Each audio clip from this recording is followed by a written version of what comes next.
বাচ্চা কাচ্চাকে 1 থেকে 3 পর্যন্ত খবরদার কোনো প্রচলিত স্কুলে পড়াবেন না। মুসলিম পরিবারগুলি, আমাদের স্কুল, আমাদের প্রতিষ্ঠান, আমাদের যে বই পুস্তক যেভাবে আমাদের মধ্যে ঢুকানো হয়েছে, আগামীর বিশ্ব আমাদের জন্য ভয়ঙ্কর বিশ্ব। পৃথিবী আমাদের সামনে কঠিন জায়গায়, আমাদের প্রজন্মকে তারা বেহায়া বানায় দিচ্ছে, নির্লজ্জ বানায় দিচ্ছে। ক্লাস 3-4 বাচ্চাকে একসাথে শিখাচ্ছে, সবাই চিৎকার করে বলো পিরিয়ড কোনো সমস্যা নয়। 40 জন ছেলে 40 জন মেয়ে 3, 4, 5-এ পড়ে, 6-এ পড়ে, একসাথে বলতেছে পিরিয়ড কোনো সমস্যা নয়। আমার জিজ্ঞাসা, পিরিয়ড কোনো সমস্যা নয় বুঝলাম, কিন্তু পিরিয়ড তো মেয়ের জন্য সমস্যা নয়, কিন্তু ওই ছেলেকে পর্যন্ত জোর করে কেন বলতে হচ্ছে? এর দ্বারা তারা কৌশলে আমাদের বাচ্চাগুলাকে বেহায়া বানাতে চায়। লজ্জা তুলে দিলে সব পাপ করানো সম্ভব, আগে টার্গেট নিছে এদেরকে বেহায়া বানানোর জন্য। আজ থেকে 1-150 বছর আগে মেয়েদের পিরিয়ডের সার্কেল ছিল মাত্র 40টা। 60 বছরের মেয়ের 40 পিরিয়ড, কি আশ্চর্য কথা! প্রত্যেক মাসে মাসে যেটা হয় 40 কেমনে? 13-14 বছর বয়সে যে মেয়ে বালেগ হতো, এরপরে 60 বছর পর্যন্ত গড় আয়ু ছিল। এই মধ্যের যে সময়টুকু 50 বছরের পর আল্লাহ অটোমেটিক পিরিয়ড বন্ধ করে দেন। মধ্যের যে 25, 26, 30, 35 বছর 10টা, 11টা, 12টা বাচ্চা কাচ্চা হতো। যখন ওই মহিলার বাচ্চা পেটে চলে আসে পিরিয়ড বন্ধ হয়ে যেত। বাচ্চা হওয়ার পরে নেফাস থাকতো 1-1.5 মাস পর্যন্ত। এই হিসাব করলে 40টা 50টা পিরিয়ডে তার জীবন শেষ। আর এখন একটা 60 বছরের মেয়ের 350 থেকে 400টা পিরিয়ডের সার্কেল হয়। বেহায়া বানায়া এদের 7-8 বছর থেকে অ্যাডাল্ট হয়ে যায়, আর বলছে কোনো বাচ্চা কাচ্চার দরকার নাই, 2টা হলে ভালো, 1টা হলে আরো ভালো, না হলে তো কথাই নাই। এই জন্য ওনাদের এই পিরিয়ড, এটা নিয়ে বিরাট বড় প্রচারণা, বিরাট বড় জিজ্ঞাসা, আপনারা পিরিয়ড নিয়ে এত মাথা ঘামান কেন? বলছে এটা একটা শারীরিক বিষয়, সতর্ক করতে। ওরে ভাই, পিরিয়ড তো মাসে একবার হয়, হাগে আর মতে তো প্রত্যেক দিন। তোমার হাগামতার সেমিনার কই? হাগামতার সেমিনার নাই, কিন্তু পিরিয়ডের সেমিনার করতে চায়, কেননা ওখানে লজ্জার মামলা আছে। ধান্দা তোমার স্বাস্থ্যবিধি নয়, ধান্দা জাতিকে বেহায়া বানানো, ঠিক কিনা? এই কৌশলটা চলতেছে আমাদের মধ্যে প্রিয় ভাইয়েরা। তাদের থেকে বেহায়াপনা, তাদের মধ্যে নির্লজ্জতা তৈরি করে দেওয়া। দিতে পারলে কি হবে? এই মানুষগুলো এরপরে যা গিলাবেন এরপরে তাই গিলবে। জিজ্ঞাসা শূন্যস্থান পূরণ করো। 2 ছেলে শুধু একটা ছেলে, শূন্যস্থান কি? আরেকটা মেয়েকে নিয়ে আসো।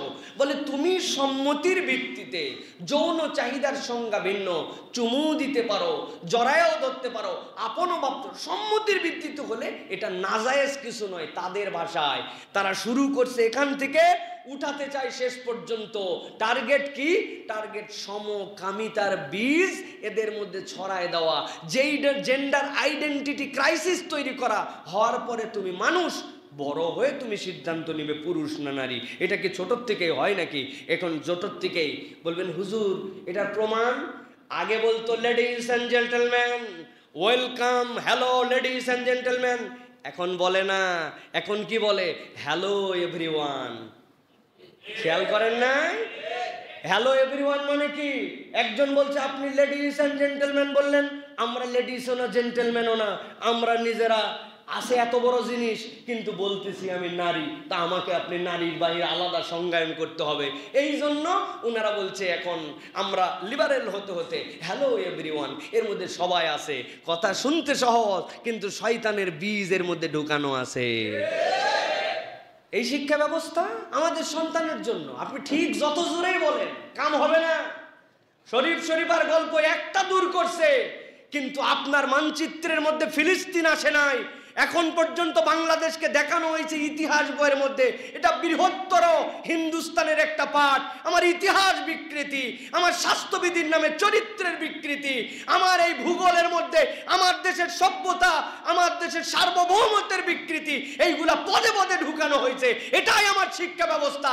একটা দূর করে ওটাকে মাথার মধ্যে ঢুকাই দিয়ে বুঝাচ্ছে যে আমরা এটার থেকে দূর করছি, কিন্তু আরো সমস্যা হাজারটা রয়ে গেছে, ঠিক কিনা?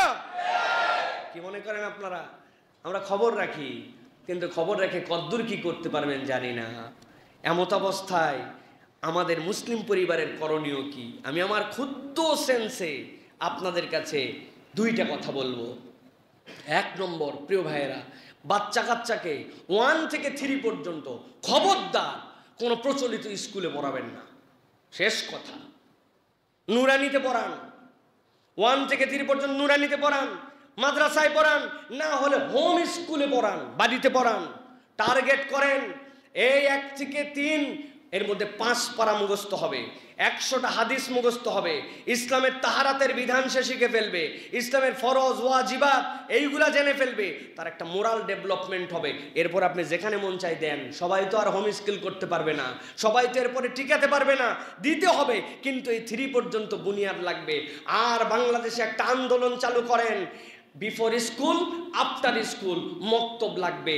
মসজিদ যতগুলা, ফাঁকা বাড়ি ঘর যার যেখানে, বিরাট বড় একটা অ্যাপার্টমেন্ট, একটার মধ্যে থাকে 50টা পরিবার, একটা ওইখানে নামাজ ঘরে মক্তব চালু করেন। আপনার বাচ্চাকে মক্তবে পাঠান, এই বাচ্চা যেন কোরআন শিখে, মাসলা মাসাইল শিখে। একজন 20-30 হাজার টাকাতে হুজুর রাখেন, উনি যেন আপনার বাচ্চার অন্তরের মধ্যে দিনের বোধটুকু ঢিকায়, ইমানটা অন্তত বুঝাই দেয়। ইমানটা থাকলে অন্তত বাকি পথ চলা সহজ হবে। নচেত আপনি শুরুর থেকে যদি এদের স্কুলে দিয়ে দেন, আপনার এই বাচ্চাকে আপনি সামলায় রাখতে পারবেন না। আর বেশি পরামর্শ দিলাম না, এইটুকু। আর নাক কান খুলে সজাগ থাকেন, কারা এই বীজ ঢুকাচ্ছে তাদের পরিচয় জাতির সামনে প্রকাশ করতে হবে, এবং এই জাতিকে যারা ধ্বংস করার জন্য ষড়যন্ত্র করতেছে তাদের বিপক্ষে আমাদেরকে অবস্থান নিতে হবে। রাজি আছেন আপনারা? প্যান্ট, শার্ট, কোট ইত্যাদি পরিধান করা জায়েজ কিনা? প্রচলিত টুপি, পাঞ্জাবি, পায়জামা, লুঙ্গি এগুলো কি সুন্নত?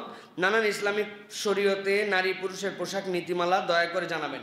বিশাল বড় প্রসঙ্গ। আমি আপনাদের কাছে ছোট্ট একটা পরামর্শ দিব। ডক্টর আব্দুল্লাহ জাহাঙ্গীর রহিমাহুল্লাহ একটা বই আছে, ইসলামে পোশাক, পর্দা ও দেহসজ্জা। চিনছেন? আমার বইয়ের কথা আপনাদেরকে বলছি না ভাই, আমার বই কেনার জন্য আপনাদেরকে বিজ্ঞাপন করছি না। স্যার একটা নিয়ামত রেখে গেছেন, ইসলামে পোশাক, পর্দা, দেহসজ্জা। এই বইটা প্রত্যেক মুসলমানের হাতে 1 কপি রাখা দরকার।